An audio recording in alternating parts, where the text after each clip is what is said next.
Hello everyone, welcome to my channel.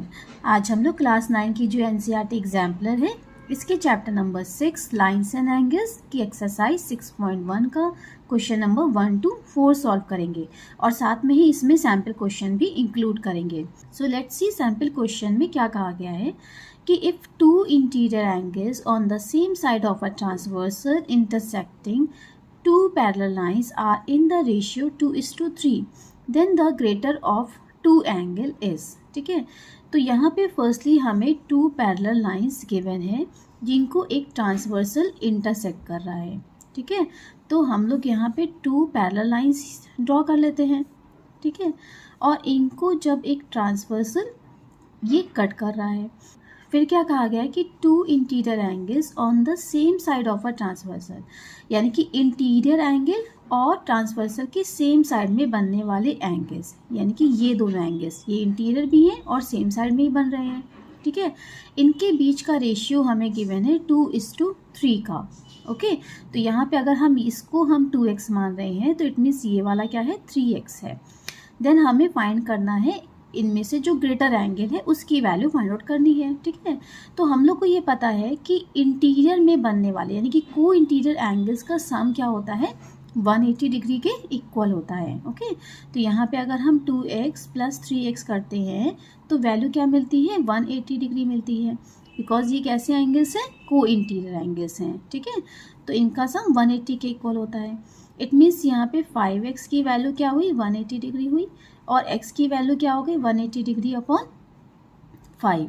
ठीक है, तो इसकी वैल्यू हमें क्या मिली यहाँ पे 36 डिग्री वैल्यू मिली है। अब क्योंकि हमें ग्रेटर वाले एंगल की वैल्यू फाइंड आउट करनी है तो ग्रेटर एंगल कौन सा होगा 3x वाला होगा। ठीक है, तो इट मीन्स हम 3x की वैल्यू निकाल लेते हैं यहाँ पे, तो 3 × 36 डिग्री करेंगे तो यहाँ पे वैल्यू क्या मिलेगी हमें 108 की मिलेगी। ठीक है, और यहाँ पे ऑप्शन बी जो है ये 108 ही बता रहा है, तो ऑप्शन बी करेक्ट है। तो चलिए अब इसकी एक्सरसाइज के क्वेश्चन स्टार्ट करते हैं 1 to 4।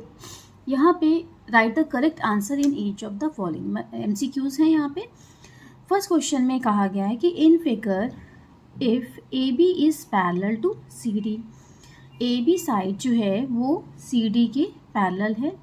ठीक है, and is parallel to EF, और ये EF के पैरेलल है। Means AB, CD and EF ये तीनों ही लाइंस जो हैं एक दूसरे के पैरेलल हैं। ठीक है, देन क्या कहा गया है कि PQ is parallel to RS, PQ जो है यानी कि ये वाली जो लाइन है वो RS के पैरेलल है, इसके पैरेलल है। ठीक है, ये साइड जो है इस साइड इस लाइन के पैरेलल है। Angle RQD is equal to 25 degree, RQD ये एंगल हम लोग को 25 डिग्री का गिवन है। And angle CQP is equal to 60 degree, CQP is equal to 60 degree given है। Then angle QRS is equal to angle QRS यानी कि ये वाला एंगल, ये पूरा एंगल, इसकी वैल्यू हमें फाइंड आउट करनी है। ठीक है, तो ये जो एंगल है देखिए यहाँ पे ये जो एंगल बन रहा है ये टू एंगल से मिलके बना हुआ है, एंगल QRA और एंगल ARS। ठीक है, एक ये वाला एंगल एंड एक ये वाला एंगल, इन दोनों एंगल से मिलके बना हुआ है ये वाला एंगल। इस टोटल एंगल की वैल्यू हमें फाइंड आउट करनी है। ठीक है, तो यहाँ पे देखिए जो एंगल बन रहा है RQD वाला ये हमें 25 डिग्री का गिवन है। ठीक है, और ये वाला जो एंगल है ये कैसे एंगल्स हैं अल्टरनेट एंगल्स हैं, इंटीरियर अल्टरनेट एंगल्स हैं, इसलिए ये दोनों की वैल्यू क्या हो जाएगी सेम हो जाएगी। ठीक है, तो इसका एक पार्ट तो हमें मिल गया इस एंगल का, तो यहाँ पे हम लिख सकते हैं कि angle RQD is equal to angle ARQ। ठीक है, ARQ ये वाला एंगल, तो ये दोनों एंगल्स कैसे हैं इंटीरियर अल्टरनेट एंगल्स। ठीक है, इंटीरियर अल्टरनेट एंगल्स हैं, इसलिए ये दोनों कैसे हैं इक्वल होंगे। ठीक है, ठीक है, तो एक तो ये चीज़ हमें पता लगी। देन हमें ये वाला एंगल फाइंड आउट करना है। अब यहाँ पे ये एंगल फाइंड आउट करने के लिए क्योंकि हमें क्वेश्चन में ये गिवन है कि PQ वाली जो लाइन है वो RS के क्या है पैरेलल है। ठीक ठीक है। तो इसका हम यूज़ करेंगे यहाँ पे, हम लोग क्या करेंगे यहाँ पे पी क्यू साइड को आगे एक्सटेंड कर देते हैं, ठीक है। इस लाइन को हम आगे एक्सटेंड कर दें तो इट मीन्स ये जो लाइन है अगर हम इसको सपोज यहाँ पे एल मान रहे हैं, ठीक है, तो मीन्स जो पी एल लाइन है वो भी क्या हो जाएगी, इसकी आर एस के पैरेलल हो जाएगी, है ना। क्योंकि जब ये वाली लाइन इसके पैरेलल है तो अगर हमने इसको आगे एक्सटेंड किया है तो वो भी क्या हो जाएगी, इसके पैरेलल भी होगी, पैरेलल ही होगी, ठीक है। तो यहाँ पे अगर हम ये वाला पॉइंट भी मान लेते हैं, सपोज ये एक्स पॉइंट है, सपोज ये एक्स पॉइंट है, ठीक है। तो यहाँ पे सी क्यू पी वाला मीन्स ये वाला जो एंगल है ये इसके इक्वल होगा, बिकॉज ये क्या हो जाएंगे, करस्पॉन्डिंग एंगल्स हैं, ठीक है। ए एक्स क्यू के इक्वल होगा बिकॉज ये कैसे हैं, करस्पॉन्डिंग एंगल्स हैं, ओके। तो यहाँ पे हम लिख सकते हैं कि angle A X Q is equal to angle C Q P, C Q P is equal to 60 degree, ठीक है। और यहाँ पे इसका रीज़न क्या होगा, बिकॉज ये कैसे हैं, करस्पॉन्डिंग एंगल्स हैं, ठीक है। तो ये वाला एंगल हमें मिला है 60 डिग्री का, तो ये एंगल अगर 60 डिग्री का मिला है तो क्योंकि ये दोनों एंगल्स मिल करके कौन सा एंगल, एल एक्स ए और ए एक्स क्यू मिल करके क्या बना रहे हैं, एक लीनियर पेयर फॉर्म कर रहे हैं। तो अगर हम 180 में से इसको 60 डिग्री को माइनस कर दें तो हमें इसकी वैल्यू मिल जाएगी, इस वाले एंगल की वैल्यू मिल जाएगी, ठीक है। तो यहाँ पे हम लिख सकते हैं कि angle A X L plus angle A X Q is equal to 180 degree, because ये क्या कर रहे हैं, लीनियर पेयर फॉर्म कर रहे हैं, ठीक है। अब एंगल ए एक्स एल इसकी वैल्यू फाइंड आउट करनी है, तो एंगल ए एक्स एल की वैल्यू क्या हो जाएगी, 180 degree minus angle A X Q की वैल्यू, ठीक है। और एंगल ए एक्स क्यू की वैल्यू क्या है, 60 डिग्री है, तो 180 डिग्री माइनस 60 डिग्री करेंगे तो वैल्यू हमें क्या मिली है, 120 डिग्री की मिली है, ठीक है। तो मीन्स ये वाला एंगल हमें मिला है 120 डिग्री का। अब देखिए क्योंकि ये वाली लाइन इसके पैरेलल है तो ये 120 डिग्री का है, तो इट मीन्स ये भी एंगल 120 डिग्री का ही आएगा, ठीक है। तो यहाँ पे लिख सकते हैं कि angle A X L is equal to angle कौन सा, ए आर एस, ठीक है, A R S, angle A R S is equal to 120 degree, because ये कैसे एंगल्स हैं, ये करस्पॉन्डिंग एंगल्स हैं, करस्पॉन्डिंग एंगल्स, ठीक है। तो ये वाला एंगल इस एंगल के इक्वल हो गया।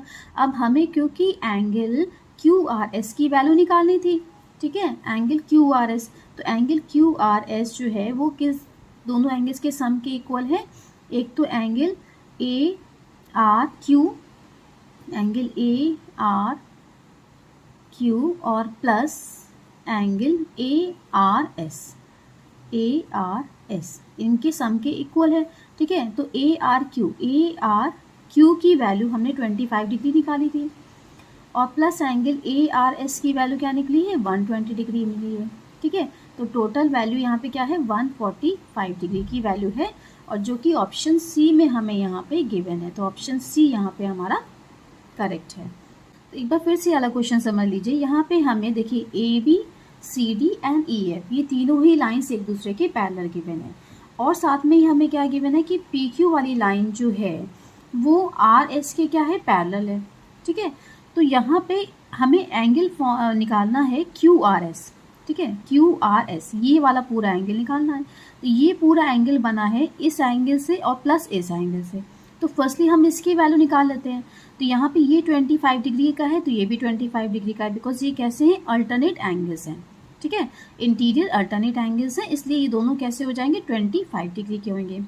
देन हमें ये वाला एंगल फाइंड करना है, तो इस एंगल को फाइंड करने के लिए क्योंकि हमें यहाँ पे पी क्यू लाइन जो है वो आर एस के पैरेलल गिवन थी, तो हमने क्या किया, इस लाइन को एक्सटेंड कर लिया, ठीक है। इस लाइन को जब हमने एक्सटेंड किया तो ये क्योंकि 60 डिग्री का है तो ये वाला एंगल भी 60 डिग्री का होगा, बिकॉज ये कैसे हैं, करस्पॉन्डिंग एंगल्स हैं, ठीक है। तो ये जब करस्पॉन्डिंग एंगल्स हैं और इसकी वैल्यू निकली है 60 डिग्री की, अब ये वाला एंगल और प्लस ये वाला एंगल, ये दोनों मिलकर क्या बना रहे हैं, लीनियर पेयर फॉर्म कर रहे हैं, 180 डिग्री का एंगल बन रहा है। ठीक है, तो हमें इस एंगल की वैल्यू निकालनी है, तो 180 में से 60 डिग्री को माइनस किया तो इसकी वैल्यू निकली 120 डिग्री की। ठीक है, देन क्योंकि हमें ये वाला एंगल फाइंड करना था, ठीक है, तो ये 120 का है तो ये भी 120 का होगा, बिकॉज ये लाइंस क्या है, पैरेलल है एक दूसरे के, ऐसे ये पैरेलल है और यहाँ पे ये ट्रांसवर्सल है, तो ये 120 का है तो ये भी 120 का आएगा। ठीक है, करस्पॉन्डिंग एंगल्स है तो 120 और 120। अब क्योंकि हमें ये पूरा एंगल फाइंड करना है तो पूरा एंगल 25 डिग्री और प्लस 120 डिग्री, इन दोनों को ऐड कर दिया तो 145 डिग्री की वैल्यू आ गई। Clear? Now question 2 is, if one angle of a triangle is equal to the sum of the other two angles, then the triangle is। यहाँ पे क्या कहा गया है कि one angle of a triangle is equal to sum of the other two angles, यानी कि अगर एक ट्राइंगल में एक एंगल जो है वो दूसरे दो एंगल्स के सम के इक्वल है। ठीक है, यहाँ पे अगर एक ट्राइंगल गिवन है जो ए एंगल है वो इन दोनों एंगल्स के सम के इक्वल है। ठीक है, अगर ये बी है और ये सी है तो इन दोनों के सम के इक्वल है ए वाला। ठीक है, तो हमें बताना है कि ट्राइंगल किस टाइप का है ये। तो यहाँ पे देखिए, क्योंकि हमें पता है कि A plus B plus C is equal to होता है 180 डिग्री, है ना, बाय एंगल सम प्रॉपर्टी। तो यहाँ पे बी प्लस सी की जगह पे हम ए वैल्यू पुट कर सकते हैं, है ना, तो A plus A is equal to 180 degree हुआ। It means twice of A is equal to 180 degree. It means A की वैल्यू हमें क्या मिली है, 180 डिग्री अपॉन 2 मीन्स 90 डिग्री, है ना। अब क्योंकि अगर किसी ट्राइंगल में एक एंगल 90 डिग्री का है तो वो किस टाइप का एंगल होगा, अ राइट ट्राइंगल। ठीक है, तो ऑप्शन डी इज करेक्ट है। नाउ क्वेश्चन नंबर 3 गिवन है, N exterior angle of a triangle is 105 degree and it's two interior opposite angles are equal, each of these equal angles is। यहाँ पे exterior angle की बात कही गई है। तो देखिए, अगर हम एक ट्राइंगल फॉर्म करते हैं और ये हो गया इसका एक्सटीरियर एंगल, ठीक है, तो यहाँ पे क्या कहा गया है कि ये जो एक्सटीरियर एंगल है इसकी वैल्यू हमें गिवन है 105 डिग्री की और ये इक्वल है its two interior opposite angles are equal. यहाँ पे इसके जो टू इंटीरियर एंगल्स हैं ये इक्वल हैं। सपोज ये एक्स है, ये दोनों ही एंगल्स कैसे हैं, इक्वल है। अब क्योंकि हमें एक्सटीरियर एंगल प्रॉपर्टी पता है कि जो एक्सटीरियर एंगल होता है ये इक्वल होता है सम ऑफ इंटीरियर अपोजिट एंगल्स के। ठीक है, तो ये इंटीरियर में बनने वाले एंगल्स हैं और साथ में ही इसके अपोजिट हैं। ठीक है, ये तो इसके बगल वाला एंगल है। अपोजिट एंगल कौन से हुए, ये वाला एंगल और ये वाला एंगल। तो एक्सटीरियर एंगल प्रॉपर्टी क्या होती है कि यहाँ पे 105 डिग्री इक्वल है इंटीरियर अपोजिट एंगल्स के। ठीक है, this is called exterior angle property. Okay, तो यहाँ पे हमें क्या मिला कि 2x is equal to 105 degree. It means x is equal to 105 degree upon 2 means यहाँ पे इसको डिवाइड करेंगे तो 52.5 डिग्री। ओके, तो यहाँ पे दोनों एंगल्स जो हैं अपोजिट एंगल्स कितने डिग्री के हैं, 52.5 means option B is correct. Now question number 4, the angles of a triangle are in the ratio 5:3:7 the triangle is. तो यहाँ पे हमें ट्राइंगल के तीनों एंगल्स का रेशियोज गिवन है। तो सपोज हमने मान लिया ये कैसे एंगल्स हैं, 5x + 3x + 7x हैं। ठीक है, रेशियोज हमें गिवन है, हमने मान लिया कि let the angles 5x 3x and 7x। और हमें पता है कि bye angle sum property in तीनों का ही सम क्या होगा, 180 डिग्री के इक्वल होगा। ठीक है, बाय एंगल सम प्रॉपर्टी ये लिख सकते हैं हम। ठीक है, तो यहाँ पे इन तीनों का सम करेंगे तो वैल्यू हमें क्या मिलेगी, वैल्यू मिली है 15x is equal to 180 degree. It means x is equal to 180 degree upon 15, तो यहाँ पे 112 डिग्री। x की वैल्यू क्या निकली है, 12 डिग्री की निकली है। तो यहाँ पे 5x की वैल्यू क्या हो जाएगी, 5 × 12 डिग्री मीन्स 60 डिग्री। दूसरा एंगल क्या होगा 3x, तो 3 × 12 डिग्री तो 36 degree. Then 7x is equal to क्या हो जाएगा, 7 × 12 degree is equal to 84 degree. ठीक है, तो ये तीनों एंगल्स हमें मिले हैं और तीनों ही एंगल्स कैसे हैं, एक्यूट एंगल्स हैं, 90 डिग्री से लेस है। ठीक है, तो ये तीनों ही एंगल्स एक्यूट एंगल्स हैं। तो इट मीन्स जो ट्राइंगल होगा वो हमें कौन सा मिल रहा है, एन एक्यूट एंगल्ड ट्राइंगल मिल रहा है। ओके, तो option A is correct. I hope ये क्वेश्चंस आपको समझ में आए होंगे। अगर मेरी वीडियो पसंद आई है तो प्लीज़ इसको लाइक शेयर एंड सब्सक्राइब करना मत भूलिएगा। साथ ही बेल आइकन जरूर प्रेस कीजिएगा ताकि मेरी हर लेटेस्ट वीडियो की नोटिफिकेशन आपको मिल सके। See you in the next video, till then bye bye.